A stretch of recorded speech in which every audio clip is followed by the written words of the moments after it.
कि आज हमें मुरली ये प्रेरणा देती है कि बाबा ने यह भी बताया कि आपको अपने अंदर की शक्तियों को पहचान कर उन्हें जागृत करना चाहिए और सदा सकारात्मक संकल्पों के साथ आगे बढ़ना चाहिए। अगर हम सुबह मेडिटेशन करते हैं 4 से 5, जिसको अमृत वेला कहा जाता है, तो उस समय जब हम परमात्मा की याद में होते हैं तो हमारे विचार शुद्ध शक्तिशाली बनने लगते हैं।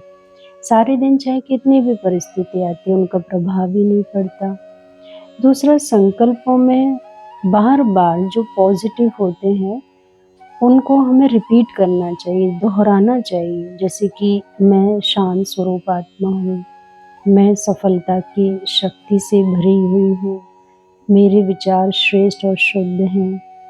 सारे दिन में मन ही मन में जब हम ऐसे दोहराते हैं तो वो हमारे स्वभाव संस्कार का एक हिस्सा बन जाता है।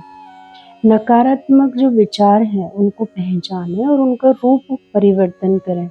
जैसे कल भी बाबा कह रहे थे कि कारण अगर है तो उसका निवारण करना चाहते हो, परिस्थिति का परिवर्तन करना चाहते हो, तो जो अशुभ नज़र आ रहा है उसमें शुभ लेना स्टार्ट करो कि उसमें मेरे लिए कुछ अच्छा हो रहा है, उसमें गलत ही नहीं लेना। यानी बाहर उस परिस्थिति से हमें अच्छा सोच कर ही कुछ उसमें से पॉजिटिव ढूंढ के शुभ ही लेना है।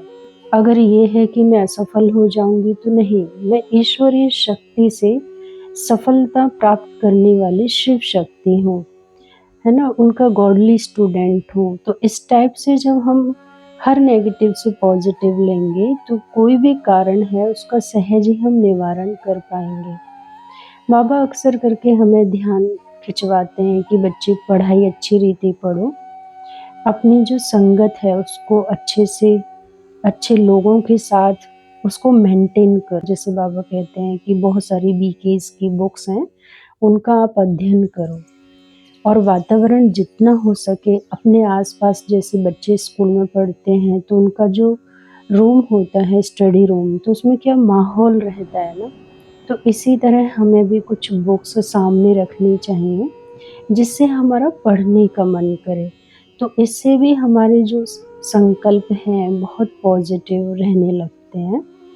और आगे अगर गहराई में जाएं तो जैसे योग होता है, डेली जब हम नुमा शाम का योग करते हैं तो उससे जो मन की चंचलता है वो ख़त्म हो जाती है। सुबह तो चलो इतना मन चंचल नहीं होता है, लेकिन शाम को ज़्यादा रहता है। सारे दिन के काम होते हैं, उनका प्रभाव हमारे ऊपर रहता है, अच्छा बुरा। तो इसलिए हमारे मन की जो चंचलता है बहुत ज़्यादा बढ़ जाती है। तो बाबा यही चाहते हैं कि हमारे बच्चे नुमा शाम को भी योग करें, तभी तो नुमा शाम का योग रखा है ना, जिसमें हमारे विचारों में स्थिरता आने लगती है।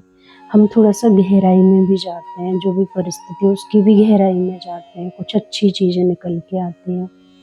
और अगर हम अपने संकल्पों की शुद्धि चाहें तो हमेशा जो भी आप सहयोग दे रहे हैं, चाहे संस्था में है, चाहे समाज में है, कहीं भी दे रहे हैं, तो उसमें जितना हो सके हमें सेवा भाव लाना चाहिए। जब हम दूसरों के जीवन में प्रकाश फैलाते हैं तो अपने अंदर भी श्रेष्ठ संकल्पों की वृद्धि होने लगती है।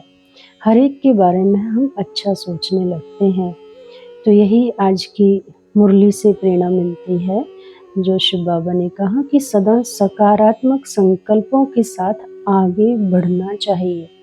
तो इसी तरीके से हमारे अंदर जागृति आती है और हमारे जो विचार हैं वो पॉजिटिव होने लगते हैं। हमारे हाथ में कंट्रोलिंग और रूलिंग पावर आने लगती है। ओम शांति।